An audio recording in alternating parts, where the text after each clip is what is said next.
Quelques mois seulement après son arrivée à Bonn, le grand-père de Beethoven était déjà parfaitement intégré dans cette nouvelle ville et dans ce nouveau pays.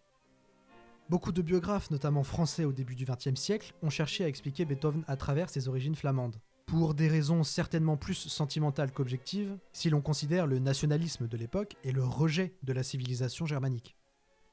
Or, si attribuer le titre d'allemand de pure souche à Beethoven serait totalement anachronique étant donné la situation géopolitique de l'époque, et ce même si sa ville natale se trouve dans l'actuelle Allemagne, chercher à le rendre exclusivement flamand, en plus du fait qu'il en aurait été profondément indigné, serait tout simplement faux.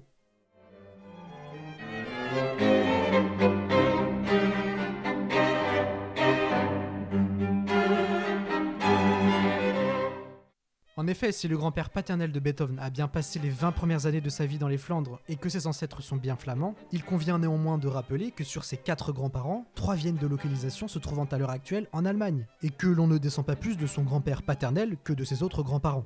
Au mieux, Beethoven est donc aux 3 quarts germanique et seulement à 1 quart flamand.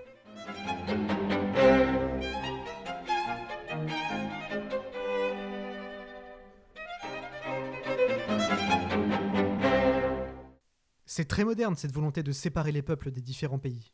À l'époque, il n'y avait pas plusieurs peuples dans cette partie-là du monde, mais quelques pays formant une civilisation européenne, et donc un peuple européen.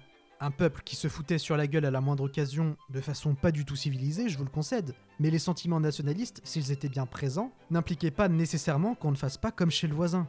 À l'époque, le plus souvent, on se battait pour des questions de territoire ou de dynastie, mais très peu par idéologie. Les mœurs et coutumes étaient finalement assez proches entre la Prusse, les Flandres, le Saint-Empire romain germanique et la France par exemple. Ce qui décrédibilise totalement cette volonté au début du XXe siècle de hiérarchiser les peuples et de ne surtout pas laisser l'Allemagne récupérer ce symbole beethovénien, qui d'ailleurs ne lui appartient pas plus qu'à une autre nation.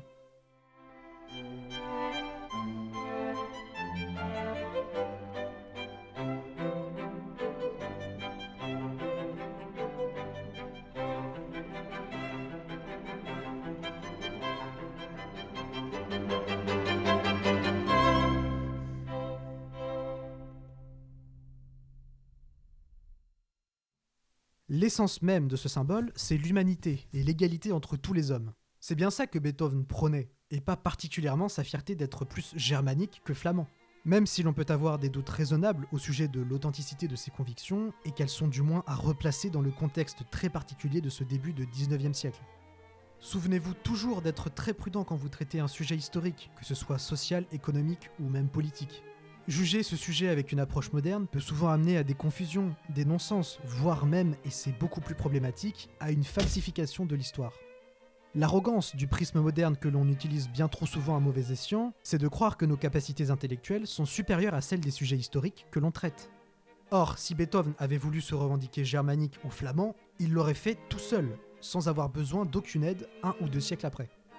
Donc, pour répondre à la question Beethoven allemand ou flamand, d'un point de vue de la génétique, les deux, c'est incontestable.